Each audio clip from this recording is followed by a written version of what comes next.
دا تصویر وګورئ جی په سرحد یونیورسيټي اسلام آباد کې دا واقع شوې ده چې د آرمي یو افسر راغلی دی ډزې هم کړي دي او په هغې باندې طلبا چې کوم دي بیا دغه آرمي افسر رانیولی دی او مطلب دی پولیس ته حواله کړی دی په دې آرمي افسر باندې کیس هم جوړ شوی دی. اوس د آرمي افسر ولې په عام عوامو کې په سیویلین کې خپل هتیار مطلب خپل تماچه راویښ کې ډزې ولې کړي دي په څه وجه باندې مکمل تفصیل چې کوم میډیا ته راغلی دی در سره په دې ویډیو کې شریکوم.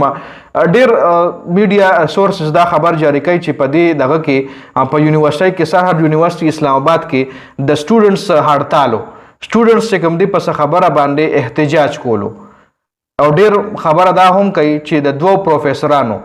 دوه د کالج چې کوم پروفیسورانو هغه په خبره باندې تو مې وشو چې پکې یوه چې کومه دغه وه یوه پکې ښځه وه یو پروفیسره وه جي چې د هغې خاوند د آرمي افسر او ډیر پکې دا خبره دغه کوي چې یونیورسيټي هیډ اف سټوډنټ افیرز ډاکټر آینا چې کومه وه هغې طلبه سره د احتجاج دوران طالبان د طلبه له ورغه طالبان نه طلبه مطلب چې کوم سټوډنټس یې له ورغه ای سره باتچیت کولو چې مطلب تاسو ولې احتجاج کوئ یا دا احتجاج ختم کړئ چې په هغې کې بیا څه طلبه چې کوم دی هغه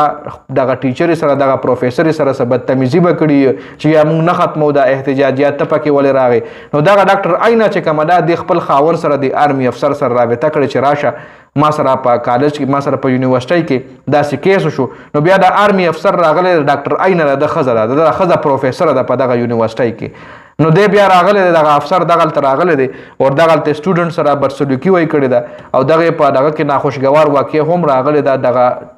چې باقاعده ویډیوز راغلی دي دغه آرمي افسر خپله تماچه راویښ کړې ده سټوډنټس هم داسې نیولې ده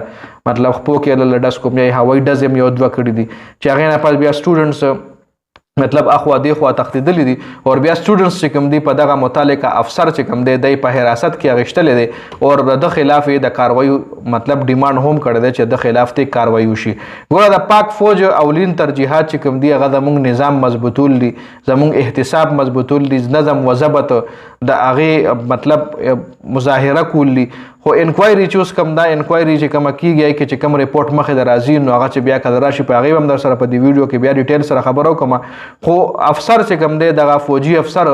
نو دی بیا طلبه چې کوم دی پولیس ته هم حواله کړی دی او تاسو به کتلي هم چې شا طرف نه سټوډنټس دی رانیولی هم دی مطلب یو قسم له د وردۍ چې کوم د فوج د آرمي وردي ده د هغې هم یو قسم له بېعزتي شوې ده او ډېر خلک چې کوم دی مطلب مختلف قسم ریپورټنګ د دې حوالې سره راځي او سټوډنټس چې کوم دي د هغې یو د یونیورسٹی یو جنۍ دا بیان جاری کړی دی چې آن ڈیوٹی ایک آرمی آفیسر آیا اور اس نے ہمیں ہراساں کیا اور گولیاں چلائی ہمیں انصاف چاہیے مجھے امید ہے کہ ان طلباء اور ان کے فیملیز کو ظلم کا نشانہ بنانے کے بجائے اصل مجرم کو سزا دی جائے. خجدا دغه اپډیټ سو جی اوس دې حوالې سره ستاسو سب پوینټ اف ویو د خپل قیمت رای موږ سره ضرور کمنټ کړئ.